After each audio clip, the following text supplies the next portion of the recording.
Peace disruptors. Peace disruptors. Good morning, everybody. It's time for Morning Manna. And this morning, I want to talk about folk who disrupt your peace, things that disrupt your peace, whatever disrupts your peace. We're going to give you some insight as to how to avoid things, people, situations that disturb your peace. Good morning. What a wonderful morning it is. Happy Tuesday morning. Happy Tuesday morning. And it's so good to see you on this morning. Going to give you the text to talk, the takeaway. Before I do that, want to greet some folk on this morning. Erica, how are you on this morning? Good to see you. Gloria, how are you on this morning? Pamela, how are you on this morning? Carolyn, how are you on this morning? The Angel of North Carolina.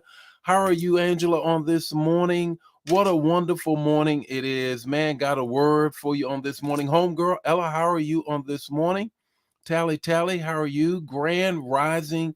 Betty, how are you guys? What a wonderful morning it is. Look, we want to talk about peace disruptors. Peace disruptors. And this is what I need you all to do. This is what I need you to do.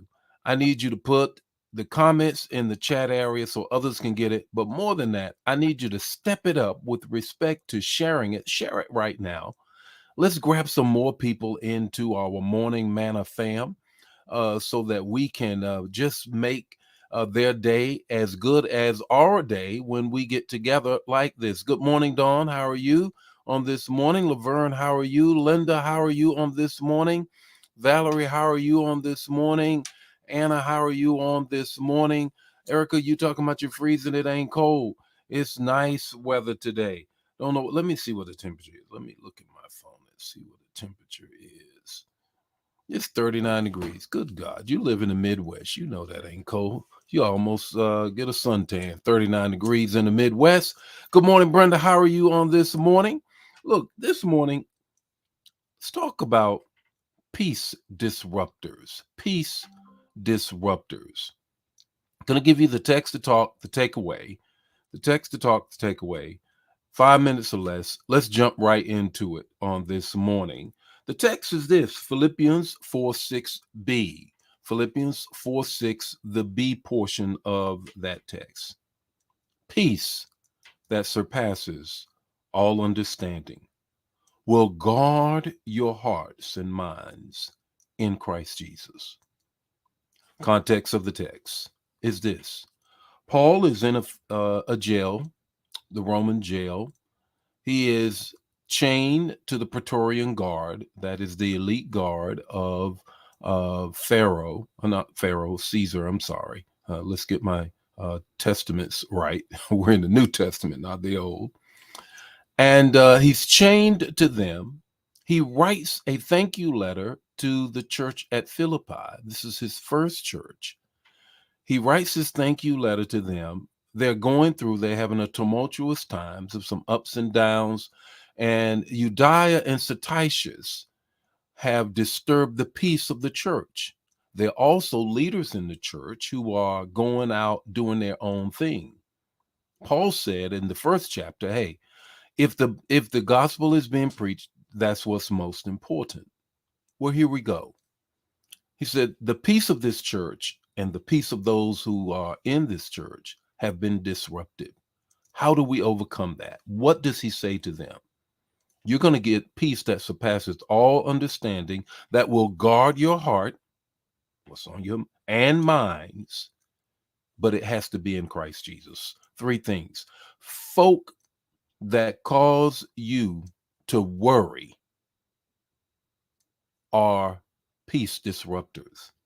If there are people in your Fab Five that always bringing you something, see, there was a lot of talk going on in this church, and so much so that Euodiah, who brings him the news and is then taking the letter back to them, he is saying to them, look, uh, people who are running their mouths, don't let them get you to the place of worrying.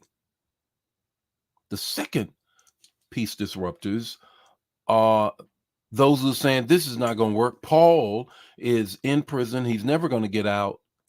Therefore, we need to throw up our hands with respect. Weary. We need to throw up our hands with respect to planting this church and causing it to grow. They were becoming weary. Galatians 6 tells us this: be not weary in well doing, but you will reap if you faint not. If you're not anxious, you won't worry. He said, be not anxious for anything, but in all things with prayer and supplication, make your requests known unto the Lord. So don't let the worry folk get next to you. Don't let the weary folk get next to you. And then here's the third thing: don't let the wailers get next to you. There's always somebody that's going to bother your peace by wailing all the time, just talking all the time, grumbling about everything. You need to take them out of your Fab Five. The worry folk, the weary folk, the wailers who's always grumbling and complaining. So, what do you do with that? Here's your takeaway: don't let anyone disrupt your peace. When you see the worry, the weary, and the wailers coming your way, turn the other way. Turn the other way, because God has something far greater for you. He has peace of mind. Have this mind that is also in Christ Jesus. Paul says that in the second chapter of Philippians as well. Hey, the Lord be with you today. May his face shine upon you and give you peace. Share the manna. If it blesses you, bless somebody else.